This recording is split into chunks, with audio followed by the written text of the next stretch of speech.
Criminosos Arrependidos, capítulo 6, do livro Céu e Inferno. Benoist, Bordeaux, março de 1862. Nota: um espírito apresenta-se espontaneamente ao médium sob o nome de Benoist, dizendo ter morrido em 1704 e padecer horríveis sofrimentos.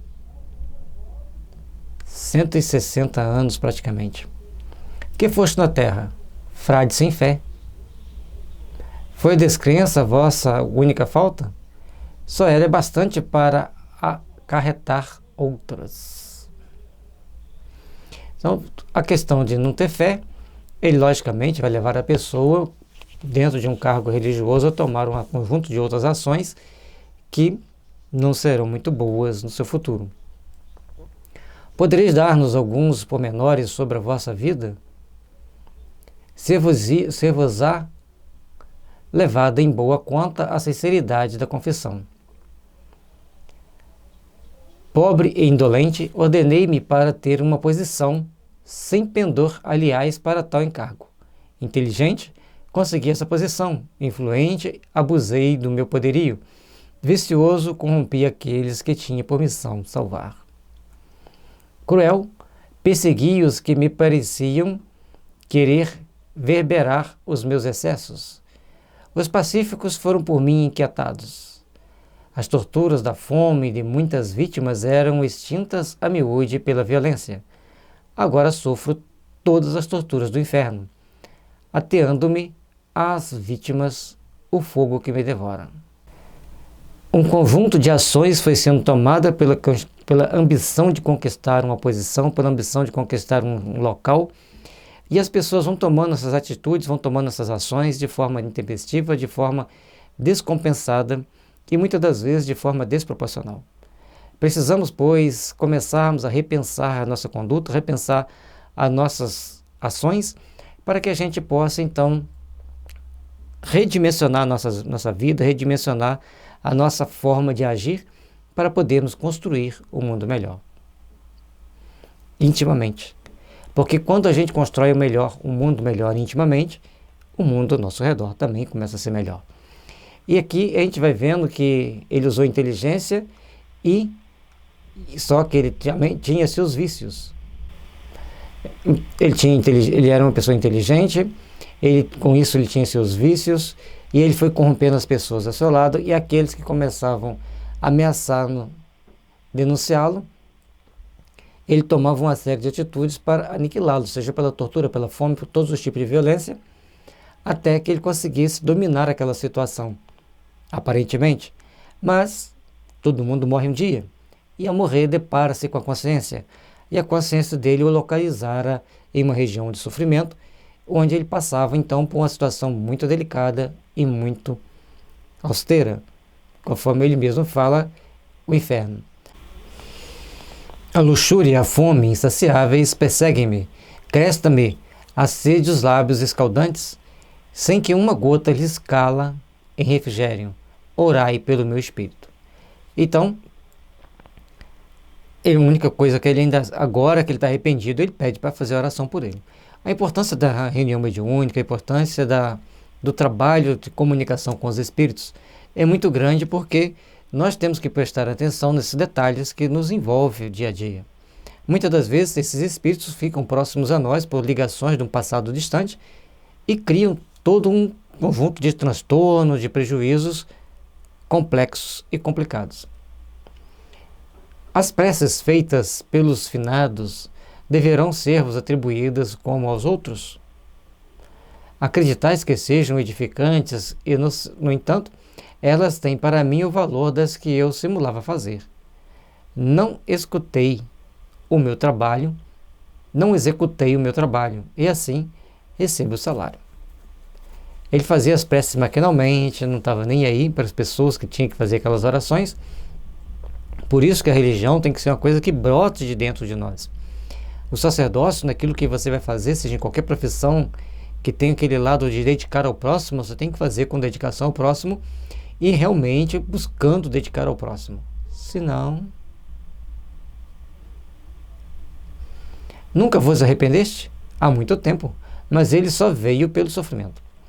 E como fui surdo ao clamor de vítimas inocentes, o Senhor também é surdo aos meus clamores. Justiça. Ele já entende que existe a justiça, porque como as pessoas pediam socorro a ele, pediam amparo, e ele não os oferecia, então agora ele passa pela mesma lei, pela mesma circunstância, pela mesma situação, até que venha despertar para uma nova realidade, para um novo sentimento. Reconheceis a justiça do Senhor. Pois bem, confiai na sua bondade e socorrei-vos no seu auxílio. Os demônios berram mais do que eu. Seus gritos sufocam-me. Enche-me a boca de pez fervente. Eu o fiz grande. O Espírito não pôde escrever a palavra de Deus. Então, quando ele tenta falar de Deus, como ele traiu Deus em todos os princípios, em todas as ações, em todas as atitudes, ele não consegue falar Deus. É uma condição muito comum no mundo dos espíritos, e é aquilo que nós mais precisamos dedicar a compaixão a esses pobres espíritos, porque eles são dignos de compaixão. Não estáis suficientemente liberto das ideias terrenas, de modo a compreender que essas torturas são todas morais? Sofro-as, sinto-as. Vejo os meus carrascos, que têm toda uma cara conhecida, um nome que repercute em meu cérebro. Então, quando a gente fala de tortura moral, tem lá essa parte mais delicada, porque ele está sendo perseguido por grupo de espíritos que ele conhece o nome e conhece a cara deles naturalmente. Mas que poderia impelir-vos ao cometimento de tantas infâmias? Os vícios de que me achava saturado a brutalidade das paixões. As paixões humanas, quantas dores, quantos sofrimentos elas nos levam. Quantos momentos difíceis nós carregamos conosco exatamente por não procurarmos valorizar o bem, valorizar o útil, valorizar aquilo que deveríamos colocar em primeira mão, em primeira instância, ao longo da nossa existência. Nunca implorais a assistência dos bons espíritos para vos ajudarem a sair dessa contingência? Apenas vejo os demônios do inferno. Ou seja, ele está na região onde aqueles espíritos que ele torturou, que ele fez morrer de fome e tanto mais, o odeiam com tanta força que já perderam a forma humana e ele só vê isso. Por isso a importância da gente praticar a caridade, a importância da gente fazer o bem e de corrigir todos esse tipo de sentimento. E quanto estáveis na terra, temíeis esses demônios? Não absolutamente, visto que só cria em o nada os prazeres a todo o trânsito constituíam o meu culto. E pois que lhes consagrei a vida, as divindades do inferno não mais me abandonaram, nem abandonarão. Quando ele fala que não abandonaram nem abandonarão, ele sabe que vai ser uma luta muito grande para ele se desprender desse grupo de espíritos e a força que ele terá que exercer para se livrar desses espíritos. São espíritos normalmente tinhosos no mal, que perseguem cruelmente. Mesmo que ele venha reencarnar, ele terá grandes dificuldades aqui na Terra. Então não lobrigais um termo para o seu sofrimento? O infinito não tem termo. Ele acha que vai sofrer eternamente, mas Deus é infinito na sua misericórdia e tudo pode ter um fim quando lhe aprouver, se ele o quisesse. Então ele sabe que Deus está colocando para ele um conjunto de situações onde ele precisa passar por momentos de expiação, mas não é Deus que quer, a força dele que é pequena. E quando fala-se em pedir aos bons espíritos, ele fala que só vê demônio. Mas por que ele não pede aos bons espíritos? Certo? Esse detalhe que a gente tem que aprender.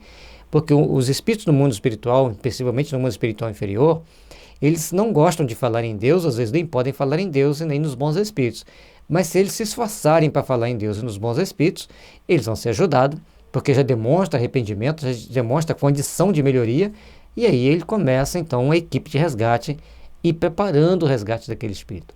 Por isso é tão importante o espírito pensar em Deus, falar em Deus e refletir sobre a força de Deus e principalmente pedir ajuda aos bons espíritos, que são os missionários de Deus nas regiões de sofrimento. Por que vos viestes inscrever aqui? Não sei mesmo como, mas eu queria falar e gritar para que me aliviassem. Como ele chegou lá, ele não sabia, mas ele queria falar para alguém. E esses demônios não vos inibem de escrever? Não, mas conservam-se à minha frente e esperam-me. Também, por isso, eu desejaria não terminar. Aqueles espíritos que o perseguiam, talvez até a sua alucinação, estavam à sua frente. E esperava que ele terminasse de escrever ali. Portanto, deduzimos que tinha espírito superior amparando-o e levando para aquela comunicação. É a primeira vez que deste modo escreveis? Sim. E sabias que os espíritos podiam assim aproximar-se dos homens? Não. Como, pois, percebestes? Não sei. Deduz-se que tinha algum espírito superior, conforme diz, levando-o até a pessoa. Que sensação experimentastes ao acercar-vos de mim? Como entorpecimento dos meus terrores. Como vos apercebestes da vossa presença aqui? Como quanto se acorda. Então ele estava meio estonteado naquele momento, mas quando ele chegava perto do médium, ele aliviava os terrores dele. Por isso, conforme a gente já disse antes, é tão importante a reunião mediúnica, é tão importante a comunicação do espírito. Nada substitui a comunicação do espírito. É importante isso a gente lembrar. E as casas espíritas têm que velar e zelar pelo bom cumprimento das reuniões mediúnicas. Como procedestes para comunicar comigo? Não posso compreender, mas tu também não sentistes? Não se trata de mim, porém de vós. Procurai assegurar-vos de que fazeis enquanto eu escrevo. És o meu pensamento, estudo. Então o médium já está tentando ajudá-lo, comunicando mentalmente com ele, fazendo as perguntas para que ele possa ir. E aí, pelo que eu entendi, o médium vai fazendo a pergunta e obtendo a resposta. Uma mediunidade bastante interessante. E vai mostrando para a pessoa, para o espírito, né, que ele tem que tomar consciência daquele ato, tomar consciência daquele fato, para ele poder sair daquela hipnose de mais de 100 anos nas regiões infelizes. Não tiveste, pois, o desejo de me fazer escrever? Não, sou eu quem escreve, e tu pensas por mim. Aí ele já confunde. Ele acha que o médium está pensando por ele e ele que está escrevendo. Então ele está bastante confuso ainda. Procurei assegurar-vos do vosso estado, porque os bons espíritos que vos cercam vos ajudarão. O médium fala para ele, procurar para ele ajudar. Não, que os anjos não venham ao inferno. Tu não estás só? Vedes em torno. Sinto que me auxiliam a atuar sobre ti. A tua mão obedece-me. Não te toco. Aliás, segure-te. Como? Não sei. Ele está tão confuso que agora que ele percebe que ele está sendo auxiliado, que alguém o auxilia, e ele vai escrevendo sem mesmo tocar no médium. Implorai a assistência dos vossos protetores, vamos pedir ambos. Queres deixar-me? Fica comigo, porque vão repossar-se de mim. Eu te peço, fica.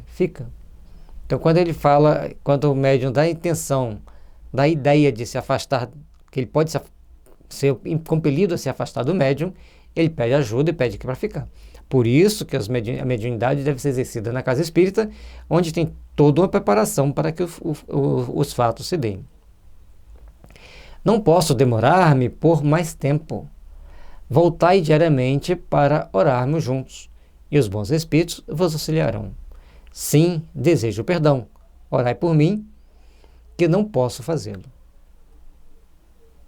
Então ele achava que naquela situação, ele não podia fazer a oração, ele não tinha como fazer a oração, e ele pede para que o médium faça por ele. Assim como ele pedia, as pessoas pediam para ele fazer e ele fingia que fazia. O guia do médium. Coragem, meu filho, porque se lhe há concedido o que pedes, posto longe esteja ainda o termo da expiação, as atrocidades por ele cometidas não tem número nem conta, e maior é a sua culpa, porque possui inteligência, instrução e luzes para guiar-se. Então, inteligência, instrução e luzes para guiar aumenta a punição no mundo espiritual. Então, aquelas pessoas que estudam, tomam conhecimento, tomam consciência e faz o erro, as coisas são muito complicadas. Tendo falido com conhecimento de causa, mais terríveis lhes são os sofrimentos, os quais, não obstante, se suavizarão com o auxílio e o exemplo da prece, de modo a que lhes veja o termo, confortado pela presença, pela esperança. Deus o vê no caminho do arrependimento e já lhe concedeu a graça de poder comunicar-se a fim de ser encorajado e confortado. Então, como ele achava que Deus não estava ligando para ele, mas ali estava a prova de que só dele poder ir até ali foi uma concessão divina.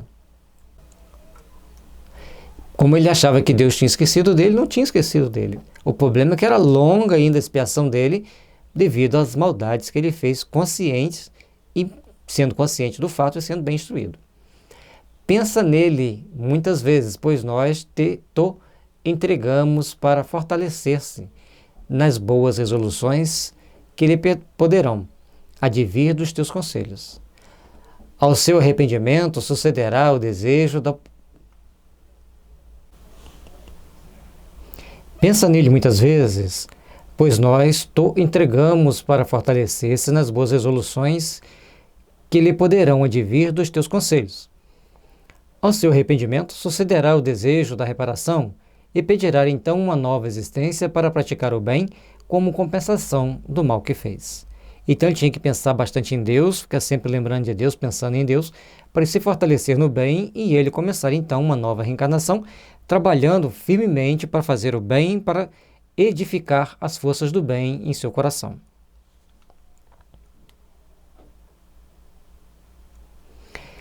Quando Deus estiver satisfeito a seu respeito, e o vir resoluto e firme, far-lhe-á entrever as divinas luzes que o hão de conduzir à salvação, recebendo-o no seu seio qual o Pai, o Filho pródigo. Tem fé, e nós te ajudaremos a completar o teu trabalho. Paulinho. Então, o que ele está dizendo para ele? Para ele ter... O que ele quer dizer, primeiramente, quando Deus estiver satisfeito a seu respeito? Logicamente que Deus vai ficar medindo a condição do espírito, aquela coisa assim, como fosse um velhinho lá com um mensômetro para ficar medindo o sentimento da pessoa. Não. À medida que o espírito vai se equilibrando, vai mostrando condições realmente de estar bem psiquicamente, saber que ele errou e ele quer reparar o erro, então ele vai ter condições de poder reencarnar. Porque na condição de desespero e revolta e medo que ele está, ele não tem condições de se aproximar de uma mãe para o conceber, para ele poder ser gerado.